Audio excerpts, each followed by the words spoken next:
Hey there. Long time no see. Welcome back. I'm Linda Kay Gifford.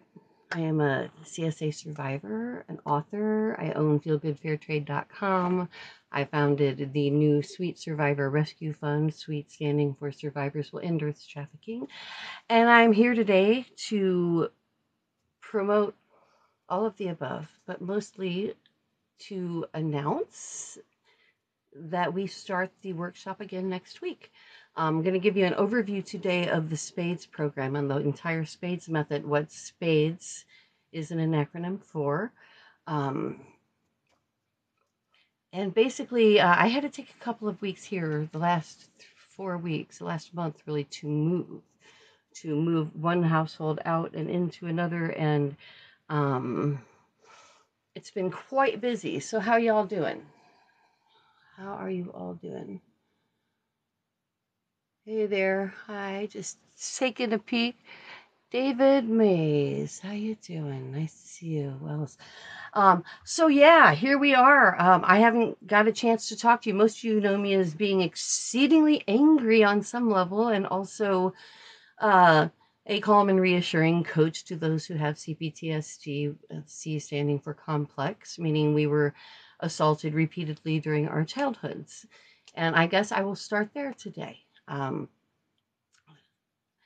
I got into all of this coaching and live streaming and such was prompted by a blackout that I had upon hearing news of rapists' lack of convictions. I'll spare you the stories, but I literally blacked out and had a hell of an evening, it turns out, and I had to examine myself and do some deep introspection. I had to call up my therapist, who I had seen in the past. I had started marital counseling, decades, 20 years ago, and it turned into sexual assault counseling. And I do want you to call it assault. This is important. We're going to change the language of society because we have to, and that is the E in SPADES is educate and advocate. And if we don't change the language of society in the small ways that everybody does and doesn't realize how detrimental it is, then nothing's going to change overall, because it's the language of society that sexualizes children. And as much as I want to blame my assaulter and for being an adult perv doing sexual acts too with a child, adolescent, teen over the years, I have to lay the blame also on everyone, including women who accept this kind of status quo. And the first thing we can do, I used to be very hateful and mad at everybody about the way that they talked and the way they did things, until I realized everybody doesn't have the same level of knowledge, education, or experience. Basically, I tell those who don't think rapists deserve long sentences, or as I prefer, the death penalty, preferably in the hands of the victim or their family. And I'm not kidding. That is what I mean. I tell them, then you have not been violently raped, or you have not been groomed and assaulted for years of your life. Because if you had, maybe you'd feel differently. And let me throw in a push here for Roe v. Wade.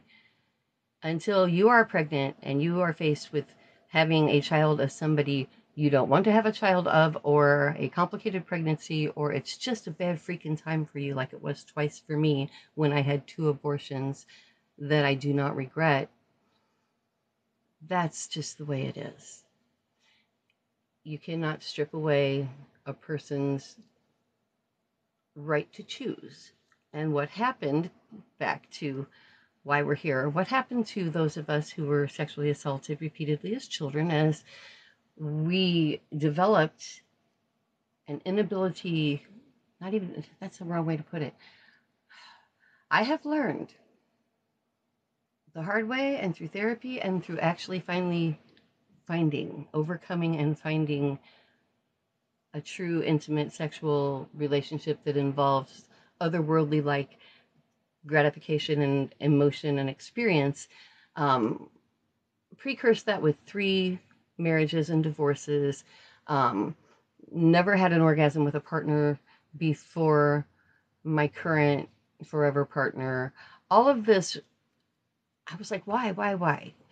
You know, when I finally started looking at it, I had to go, after decades of trying not to think about it, of swallowing it, of pushing it down, and having it rear its ugly head in cPTSD events, you know, usually at terrible times, you know, but why wasn't I overcoming them? I chose to marry the people I married. I couldn't understand at first.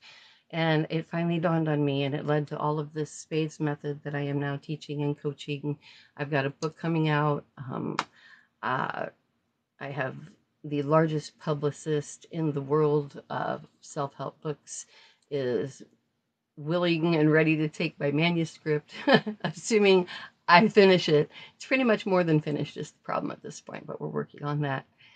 Back to the point. The point is we have to change the language of society to sleep at night. I do.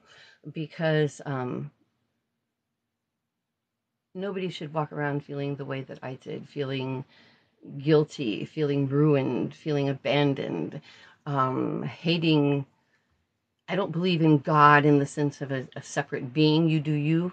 I'm not preaching anything here, just saying as for me, I felt spiritually ruined, and I've developed a very easy system, and it is really a system, because if you remember the SPADES method, which I have detailed, and I'm going to detail it in the description when I post this to YouTube, and then it'll take a whole day to clear their processing and whatnot.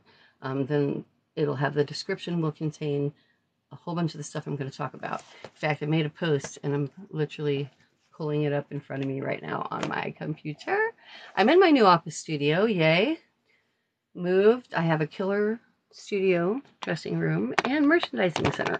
Actually, here, let's take a poke around. You want to see? I'll see. I'll make you see. Okay. I've worked really hard on this. I'm trying to turn the screen around. How do you freaking turn the screen around? I don't know if you can do it live. Oh, right. Well, anyway, here's my dressing room. Here's my office. I'm supposed to work there, but I never do. So it's just got stuff. This is my merchandising center. It's still in the build. I do sell fair trade merchandise online with feelgoodfairtrade.com. And money that we make does go to support various charities. You'll see various fundraising campaigns. So you can't tell what's in all those totes, but it's lots and lots and lots of merchandise in every category, mostly left over from the mall store I had before the pandemic that I am clearing out. And I'm going to start giving it away too. To those of you who donate or subscribe to the Sweet Survivor Rescue Fund, I'm going to start sending pieces of jewelry, complimentary gifts as a thank you to you. So back to why we're here. My story. In short, because I don't want to muddy everybody down. I have this first 7 chapters of my book are posted on my Facebook page. Linda Kay Gifford, Sweet Survivor, Self-Talk. And when I first wrote that all stream of consciousness, pretty much, the first 7 chapters came out in a matter of a couple of few days. And I posted them just to be honest for the first time, to say, you know, this is what happened to me. Because my whole life I've been looking at it as this was something I had done. This was something I was guilty of. I didn't stop it. I didn't tell anybody. I didn't completely hate everything sexual, but I learned to hate everything sexual because I didn't hate everything sexual. You know what I mean? You will by the time we get done, if you don't. Those of us who were assaulted as the first time we had sex, we were robbed of the kind of desire that builds between two people. I've said it before, I'll say it again. Probably your first sexual experience was stupid and you probably shouldn't have been there anyway. But still, if you chose to be there, there was some kind of awakening of senses, of desire, of this feels right, smells right, even if I think I shouldn't be having sex because I'm a teenager or whatever. If you want to do it, there's a difference, evidently. And I had never given that any thought before, because for people like me who were, my first sexual experience was being raped and sodomized for my first penetration experience at 14, barely 14. And I had been groomed into oral sex acts for years before that. So to me, the complication and the thing that's hard to discuss, and that is why I am discussing it. I'm old now. It can't hurt me. You can't hurt me. I've had people from my hometown saying, "What's the name of your business? I'm going to ruin you." I'm like, I'm way ahead of you. I'm listed as wildly progressive, and I raise money for progressive causes. Okay? I wanted my story out there because, in part, I'll be honest, vengeance, he deserves to suffer for what he did to me. I'm not a big believer in forgiveness. In fact, an entire chapter of my book is entitled Forgiveness is Overrated, because forgiveness is what keeps it under the roof, in the family, out of police's hands, out of authorities' hands, in the bedroom. Rapists are not immigrants and thieves. Rapists are doctors and preachers and teachers. They're fathers, and they are your sister's husband, in my case. And they sit at your dinner table with you, and they preach from your pulpits. These are the people who sexualize and groom children, largely because they also are in sick institutions that have taken away their ability to function as normal human beings sexually. So it's a very systemic problem. And when you can think of it that way, it actually will help you with your cPTSD, because we all feel so isolated in our experience. We feel like it's only us, hide the shame. We're freaks. I'm not normal, and that's how I felt. I pretended I was a virgin to everybody I had sex with. I never told even people I married anything at all, or at least the extent of my violation and assaults as a child. Not just a child, but an ongoing thing. I mean, for me, it was, between grooming and assault, we're looking at 6-7 years of my life.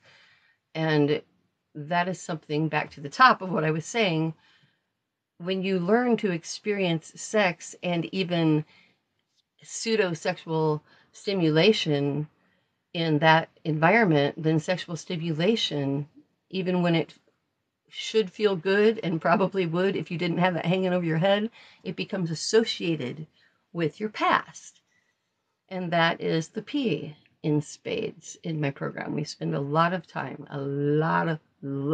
on P, because separating the past from the present is mostly what we do. I spend a lot of time on S, on the shame is not yours, the first S in SPADES, the shame is not yours, because like I was just explaining, we take it on ourselves, we feel guilty. But the wrap up is, you were a child. If you were under 18 years old, you were a child. People who wait for someone to turn 18 to pounce on them sexually are still pervs waiting to pounce on a child based on a little legal detail. Kids are kids, and older young adults are older young adults, and you really, really have a lot of different life experiences. There's 4 years between me and my partner. He's 4 years younger than me, but it's like, at our age, that's nothing. 16 and 20, that's something. So, the A in SPADES is ask for what you want. Seems simple, right? But it's not. It's not. And we're going to spend time when we get to the A. I'm outlining what we're going to do over the next 6 weeks. Okay, we're going to spend Tuesdays and Thursdays, and Wednesday, if you want to join the private group, it's only $5, and it's just so that I can get some promo stuff to hand out. It's not like I'm making any money on it. If you want to join the video group, we will start doing those on Wednesdays. So Tuesdays and Thursdays at 2 o'clock, we're going to continue working through what I'm introducing today, the SPADES program. So we're going to spend next week talking about identifying shame, the way shame manifests in your life, the fact that the shame is not yours. Let's see, I actually have stuff written down. Did I miss anything? I said, first we'll describe the baggage you carry, and you will realize it is universal to survivors of childhood sexual assault. Sadly, you are not alone, and you were never at fault, no matter your age or the circumstances. We're going to take apart grooming and shame, the way it silently manifests, how to expose it, and how to consciously shake it off. Yes, I'm reading off my thing that I typed. This is a big one, folks. This is something you will do all day, every day from now on. But it won't feel like a burden. It will be the blessing that clears your path to manifest joy and happiness. And we're going to talk a lot about manifesting. Manifesting is part of asking for what you want. Manifesting is focus. It's just you keep your conscious focus on what you want, the way it should be, and removing from your life everything that shouldn't be. I think manifesting is kind of scary to some people because you hear it, oh, it's so hippy-dippy, you're going to manifest reality. Ooh. It's like, no, just super basic stuff here. Manifesting reality just means making good choices. Making good choices that lead to serving you and your best interests instead of somebody else and their best interests. And if you're a CSA survivor, then whether you know it or not, there's a good chance that you have learned to sexually be trying to please somebody else and don't even realize that you should be sniffing your way, and yes, I mean sniffing your way to the right partner, to a relationship that is give and take. I had a hard time taking in our relationship. I was good at giving. I was taught to give. I was groomed into giving. I could give, but I had no intent behind my giving, if you know what I mean. You know, we all learned to suck a dick, especially if we were groomed as children. But wanting to do what you're doing, wanting it, not being able to keep your hands off somebody because they smell right, their pheromones are blending, the chemicals are working, and all of that only works because they've already gotten through your mind and your ethics and your standards of, okay, you have to meet this standard of friendship before I'll even consider sniffing you out. But when all of that comes together, what typically happens with CSA survivors is fear. Fear kicks in.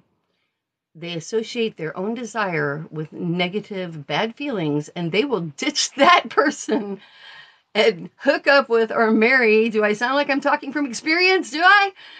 Because I'm not. Yeah, I am. Yeah, I am. So you unwittingly go for somebody who sets standards for you, who wants you as a jewel and a prize who you have to please, and you measure the status of your relationship by how pleased they are. And what you're going to start doing, if you want to hang out with me, otherwise, bye-bye. What we're going to start doing is living your life to make you happy.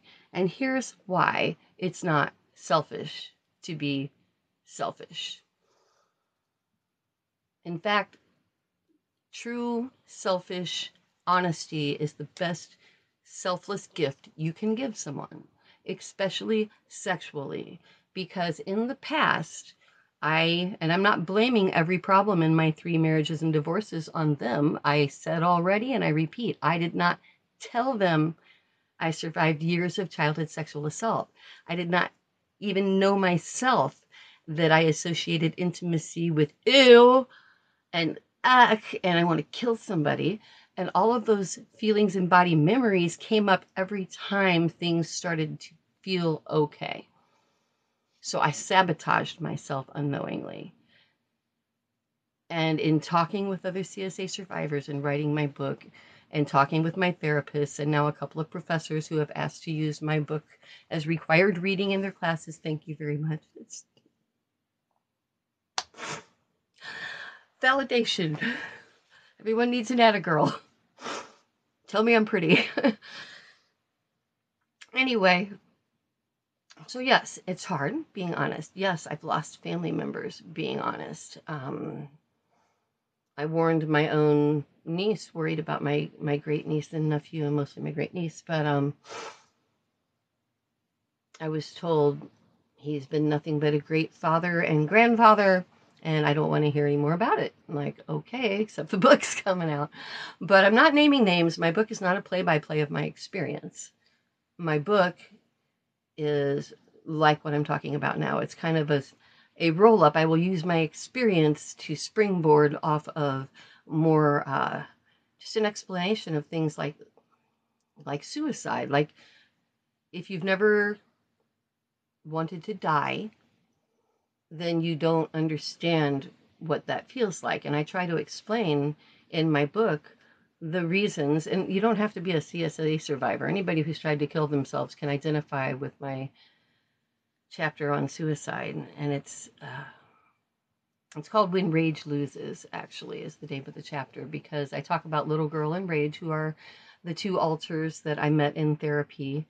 I have two distinct alters that it's also very common. So if you think you're abnormal because you have other voices that you talk to or that take over in certain situations, welcome to being a CSA survivor. You are a perfectly normal survivor of childhood sexual assault. And that's what I'm here to tell you and to share with you. Join our group. Let's be friends. And I mean that, I'm like phone call friends. My phone number's listed. We have to help each other, not just in donations, not just in, buy gifts from my gift store, please. Feel Good Fair Trade, shameless plug. Please support the Sweet Survivor Rescue Fund, though, because my new rescue fund, the idea is that we will get people who are in trouble somewhere safe, and then the people that already exist that we will link to for now until we can build our own whole network can help them with resources and whatnot. We see stories of a few Navy SEAL groups, God bless them, that go in and risk their lives to rescue kidnapping and trafficking victims. But there's a huge need for this to be huge, widespread. We need to buy transportation. That is all. So please support the Sweet Survivor Rescue Fund, and I will tell you how in my next post or later when I load this to YouTube. Anyway, so we're working through the SPADES program. I was telling you about S, the shame is not yours, P, separating the past from the present, and that's where you have that choice to go full-on PTSD or not, and you don't think you have a choice. You don't think you do. You think it takes you over, and it does. It's like, it's annoying me. It takes you over. It's like a video is playing right on top of the real one. All of a sudden, there's another world. It's you in your past, and it's happening now. And in between the you're okay and the you've been triggered, and now you're beginning to feel the split, that's the moment. That's the one moment you've got. That's where you jump on it. You can't wait. You can't take a pill. You can't go drink. You can't have stupid sex. You can do all of those things, but I recommend you learn simple techniques of what I call staying out of the rabbit hole of despair. You jump in that rabbit hole of despair, and we do it, why we have PTSD. This is my own theory, okay? But I think it's clear.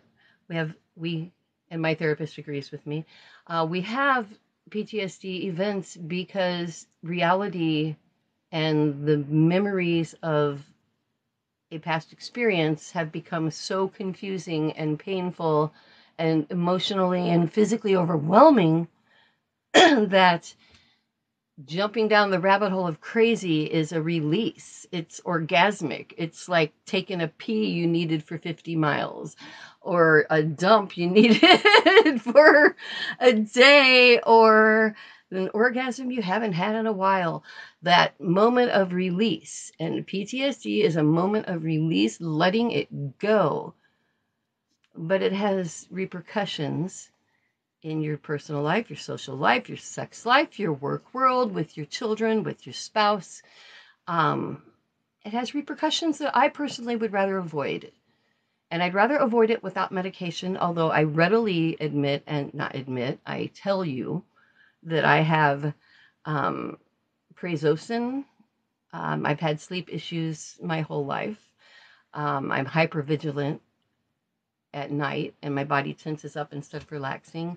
And prazosin is actually a medicine that was for high blood pressure, but they discovered that people with PTSD were having less looping obsessive thoughts because it has some kind of effect on, like, I don't know if it's serotonin reuptake inhibitor or something like that. I haven't read it in a while, but I did, even though I hardly ever take medication, try this. And it was very helpful for me when sometimes I don't take it all the time, but when I'm writing, by nature of writing my book and my trigger management guide, I am subjecting myself to every memory, and most all of them are not good.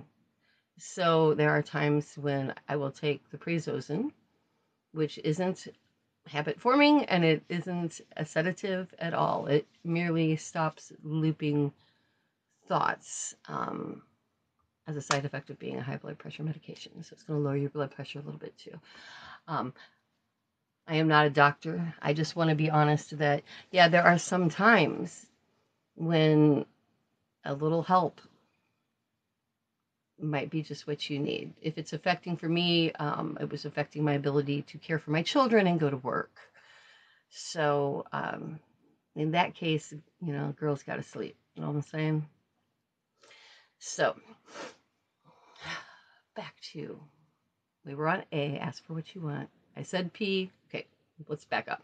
S, shame is not yours. Talk for that whole week, next week, Tuesday and Thursday. Group on Wednesday if you want to join. Message me, I'll send you a link. Then the P is separating the past from the present, not jumping down the rabbit hole, learning to identify the sensation in the moment when that's going to happen, and techniques to do to calm yourself in the moment wherever you are. In the middle of a group, no one will probably even notice. My partner always notices, though. He's amazing. I'm trying so hard to just let things just wash over, and they do. And I don't have events like that anymore. But I mean, he's on it. He's like, "You feeling okay?" I'm like, "Damn you." But that's the emotional intimacy that I didn't know was possible, and I'm grateful for it. But it would not have happened, no matter how great the partner was, if I hadn't done the work to understand myself and put myself in a place where I could separate the now from the then. And the first thing I had to do was understand that I had the now and the then completely wrapped up, because I didn't even know that. I only figured out this intimacy thing in the last year. And I can't find anything really in the literature about it in the sense that I'm talking, and that's why my therapist and these people are interested in it. It's just so basic and obvious that if you have sex when you're not sexually stimulated and aroused, and you are made to have sex or coerced into sex, then, especially even one time, but imagine years of that ongoing experience and growing awareness and changing body and being taken advantage of the whole way in ever growing manipulative and physical sexual ways. It's daunting now that I didn't get until recently. Wow, this has affected my approach to every single partner I've ever had, my husband's, You know, I could sit here and name their issues all day long, but mostly I'd like to say I'm sorry that I did not go into our relationship with honesty. It might have prevented the relationship in the first place. I don't think any of my relationships could have been saved, so I'm not pining away for them. Sorry again. Don't mean to be rude. I'm just saying, if I hadn't been so eager to please, I would have been taking the time to see what pleased me. And that's what I want you to do. And you can. I'm going to teach you how. So, the D is dive in. The D in spades. And then it means dive into life. Don't wait to feel okay to be okay. This touches on what I was saying earlier about you don't think you're normal. You think you're weird. You think your family's weird or whatever. Your priest is weird or you're in this whatever. Well, we know now through social media, through so much press and writing and people like myself coming forward. We have an obligation, especially at our age, to come forward to save the younger girls and women and children. You know now that you can consciously look at what happened to yourself. And I'm going to tell you, if you keep swallowing it and stuffing it down and trying not to think about it, you will not heal. You will not have, you may think you have good sex. I thought I had decent sex. I thought if they were happy, I was happy. I'm telling you, there is a whole another level of happiness for them as well as you if you are in it for the right reasons and if you know how to fully participate in your own body and in your own life. And that is what I want for you. So please sign up for my group. We're going to meet every Wednesday at 2:00, and we're going to keep plugging through for the next six weeks. We're going to focus on one letter a week. Next week, shame is not yours. The next week, separating the past from the present. Big work on PTSD. If you are a c-PTSD sufferer and want to be a survivor, please do for sure attend the P Week. Sounds weird, doesn't it? I'm sorry, I'm a junior high schooler at heart. They say you get stopped at the age of your abuse, so I guess I'm like 12, 11. But I'll take it. I figure I get an immaturity deduction on my age, right? But I'm serious. We owe it to the younger women and girls of this world to change the language of society. And that's what I'm getting to. E, educate and advocate. Spades, E is educate and advocate. And while I can never forget the past, and I feel no need to forgive, they say the only person you have to forgive is yourself. And as an aside, you don't have to forgive yourself. You didn't do anything wrong. You need to change your thinking. You were assaulted. You weren't just abused. You were assaulted. Change that word too, because words matter. And if you lighten raping a child to abuse, how about years of raping a child to abuse? It's child abuse or child sexual abuse? No, it's assault. Sticking your penis in someone's ass, vagina, or mouth is assault. Why are we allowing them to call it abuse? So please, look at your own past and know, I don't care if you were 16 and never told a soul. Like I said, I didn't tell. We are groomed not to tell. And even if it's a one-time thing, it's like being blown over. You're full of shame and disgust. No one will ever look at you the same way again, and they won't. You tell your story now, I guarantee you will have issues. Some people from your hometown will call you crazy little bitches if they liked your assaulter. Some people in your family will say, I don't want to talk about it, and it will become too awkward to be around them. So pros and cons are a lifetime of somebody getting away with what they did to me and not having the chance to advocate for change based on my own personal experience versus losses I'm willing to take. So You do you, and I'm not pushing you to tell your own story, but at least please advocate for change. And we're going to do a whole lot on the E-Week of talking about the language of society itself. Things like calling the man you sleep with old man or little girl. Literally, the thing that broke up my relationship with my first husband, and I never told him, was he called me little girl all the time. I even named my altar. When I met my altar, who was a very young girl, when I blacked out in therapy and I woke up crouched in the corner, stinking like a stink bug. It was crazy. My therapist said it's a thing, and we looked it up, but she had never experienced it before either. But I had such a toxic stench that, like, her office had to be fumigated. Just from me driving home in my car had to be fumigated. I had to wash my clothes, take a shower, wash my hair. Everything stunk from blacking out and just rocking back and forth in a corner and meeting little girl who protected me. Little girl who took all of the trauma and then went away. And then it was only 2 years ago when I met my other altar, whom I have named Rage. But back to the Rage guided little girl, told her when to come and when to go, and said, you can kill him someday. And I didn't kill him literally, but I'm figuratively killing him now. And that makes me happy. And I'm not ashamed of that. So my first husband called me little girl. And he called me little girl in the bedroom. Come here, little girl. It's like the last thing I want to do is have sex with someone who calls me little girl. But because I wasn't being honest, I couldn't just say, honey, when you call me little girl, I feel gross and I don't want to have sex with you. Because guess what? I bet he would have stopped calling me little girl real fast. But that didn't occur to me as a possibility because I was too lost in the shame.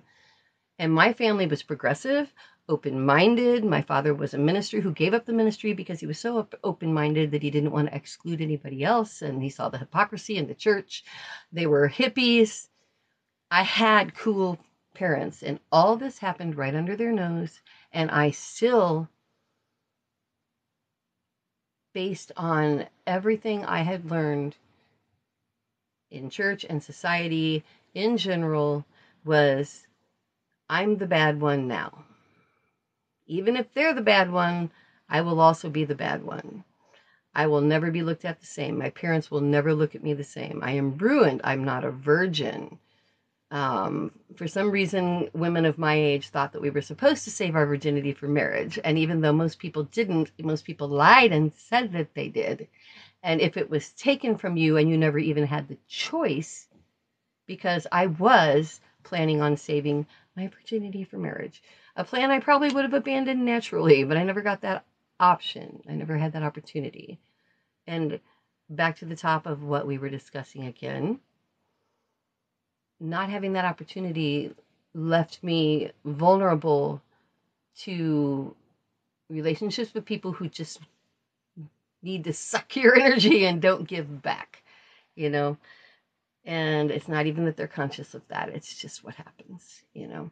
So educate and advocate. We're going to talk way more about all these things for 3 days a week for the next 6 weeks. So moving on to the final S. And disclaimer, because somebody close to me is totally anti-religious, and I'm not religious or anti-religious. I see the role of religion in history. Some people object to the use of the word God. I see it as a term I can apply as I see fit, and so can you. Some people object to the word spirit because it's all tied up with religion and God. And I want to say right away in my disclaimer that when I talk about spirit, which is the last S in the SPADES method, I'm talking about your inner being. I'm talking about you feel most likely if you're a survivor of sexual assault, be it childhood or rape or any kind of sexual assault or grooming or coercion. You feel your body is ruined on some level, oftentimes. And I need you to understand, I hope, rather, how to use the right terminology. I hope you will come to understand that you are not your body. You have a body. There's an inner being. You decide what happens after death. That's your business. I will and do talk about that on my YouTube channel. I talk about my suicide attempts and dying and meeting my spirit guides and coming back, but that is not the focus of what I talk about, and it will not be coming up over the next 6 weeks, except in the most peripheral, personal whatevers. I love the beauty of cultural differences, and I just want to be sure everybody learns to take from their own religion and their own culture that which serves them and others. And by others, I mean women and children and others of all sexual orientations and gender identities. And separate within your religious practice, your own, please, and your spiritual practice, separate that which is culturally bound but disparages against others, and realize that's culture and needs to be changed from within. If you're wanting to stay within your institution of religion, whatever, great, change it from within. Grasp all the goodness, the reasons that we came together as societies in the first place historically, love and goodness and kindness to take care of each other, so the sick wouldn't be abandoned, to bury the dead, to whatever, to eat, to stay alive. Religion formed to understand these functions. We wanted to understand, what happens when they die? Where did they go? Why is the sun going across the sky? Well, it must be a god, obviously. I mean, so yeah, we made up a bunch of stuff that's, half asinine and hilarious now, but when you've got very limited to no science to go on, it was an explanation. So learn what part of your religion is historical and cultural, and the way to identify that very easily is, if it's trying to screw over somebody else, it's bad. Okay? So, fucking over somebody? No. Taking someone's human rights away? No. Somebody else isn't equal? Nada. Everything else is cool. Rituals are neat. Why not? Do it on your knees. Wear a hijab. Ring a bell. Burn incense. I don't care. Isn't that fun? As long as you're loving everybody and promoting goodness from within. So the final essence, spirit, has nothing to do with any of that. That's just my view on religion. It has to do with your inner spirit is who you are. And your inner spirit makes conscious choices and decisions. And you can choose what to think. You can choose to stop looping and negative thoughts and focus instead on, this is what manifesting is all about, by the way, focus instead on a thought that is positive, that is loving towards someone, that is not burying, don't bury, I'm not saying bury your memories. That's important, and we're going to talk about that. I did trauma-focused cognitive behavioral therapy. It's a game changer because it creates permanent change in people who have any reason, not just sexual assault, to overcome PTSD and other things. But in the sense of PTSD and complex PTSD, cognitive behavioral therapy lets you take your body memory, which reacts first, and this is very important in the P. We're going to talk about this a lot the week after next when we talk about separating the past from the present. The part of you that experienced the trauma at a young age especially jumbles it all up. You don't want to remember that shit, so you don't remember it clearly. That's why rape and assault victims have a very hard time with timelines and details, because as a coping mechanism, your brain is going to not make a clear memory. And your body is going to have that memory, and it's going to react first. So what you need to do is make a clear goddamn memory. Pardon my language. And the way to do that is to get it out tangibly.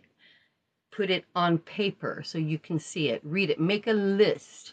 If you're thinking something irrational, and I do this, I have to do this from time to time. I get looped on an obsessive thought or a negative thought about myself. And I'll write down my negative thought, and then I'll write down all the reasons why it doesn't make sense. And then I look at it, you know, or I do this with something from my past. Something's really bugging me. You know, I did this with a sex thing I was going through a couple years back, where I knew I wanted something, but it was triggering me because it was in the past. It was the kind of foreplay that was the lead up to me being raped and assaulted, right? So every time this good foreplay sensation would start that my partner's trying to, and would totally please me, and does now, I was blocked by being overcome. And I'm like, I didn't want it to happen, but it was happening.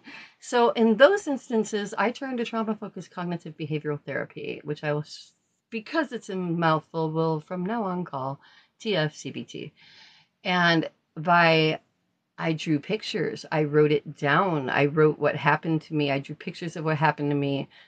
And I tangibly saw an adult pervert grooming a child instead of trying to sort out thoughts and memories that were never solidified in the first place.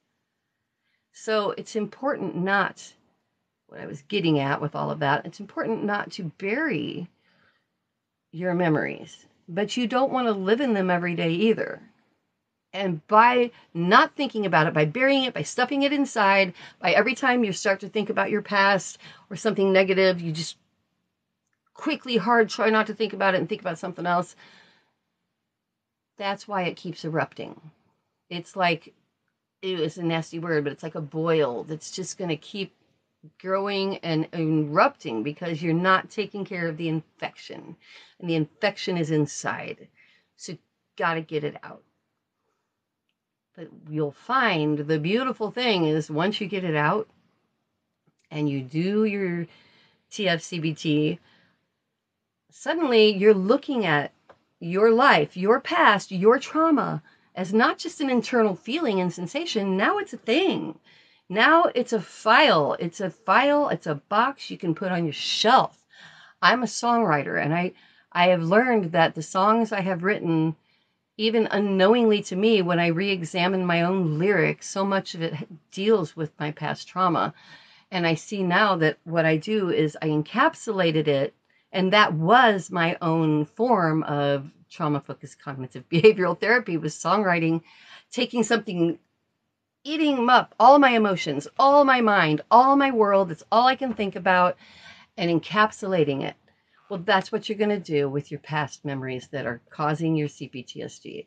You're going to think about it in a safe place. If you have any kind of suicidal tendencies or thoughts, you don't ever do this alone. You do this in the comfort and security of your doctor, your therapist. I am not a doctor or therapist. I'm telling you what's worked for me, what has worked for others, and what in the course of writing my book and my teaching method, others are sharing with me that we seem to have a commonality in.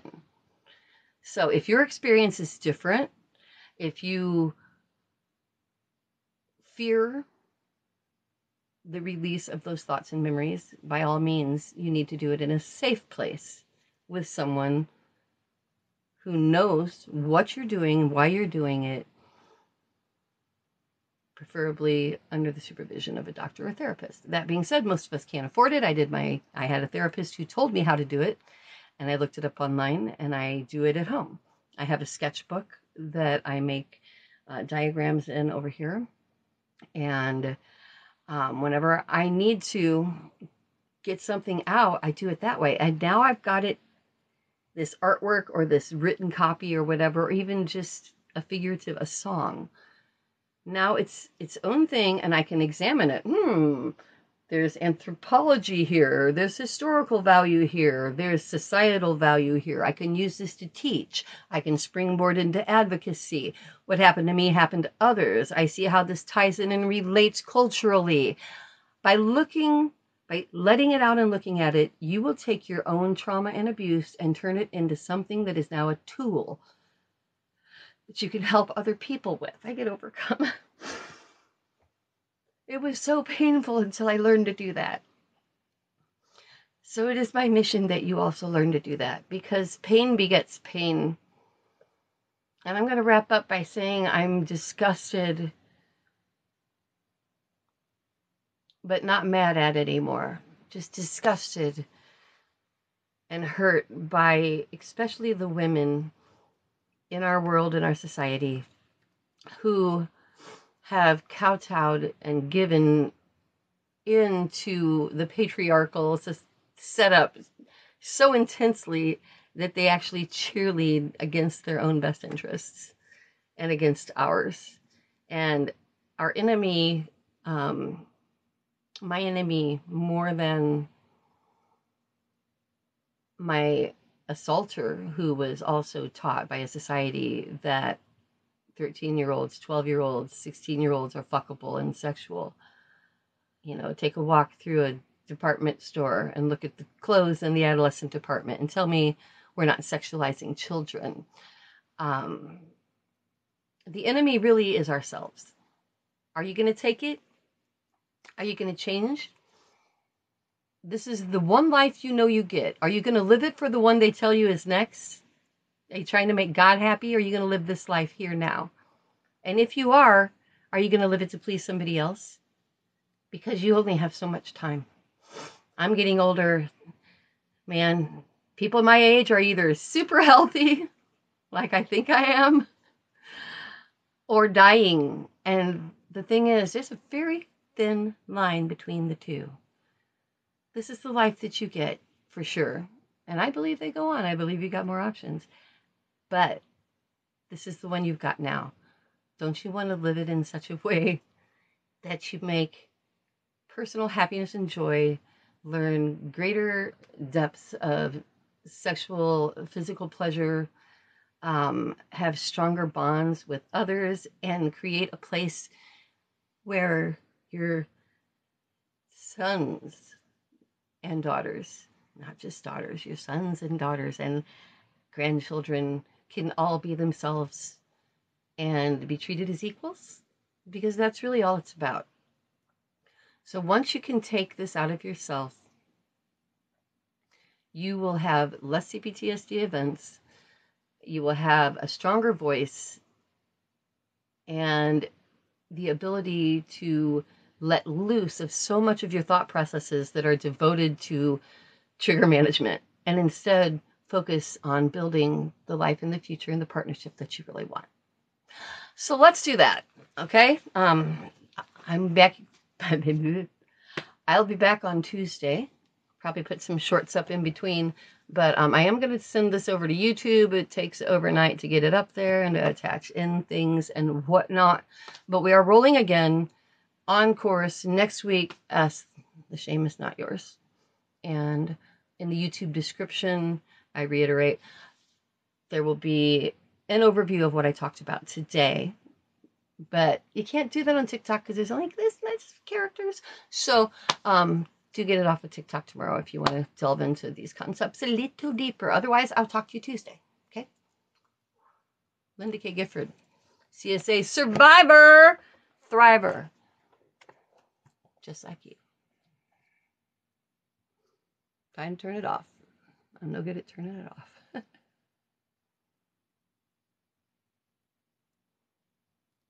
There we go.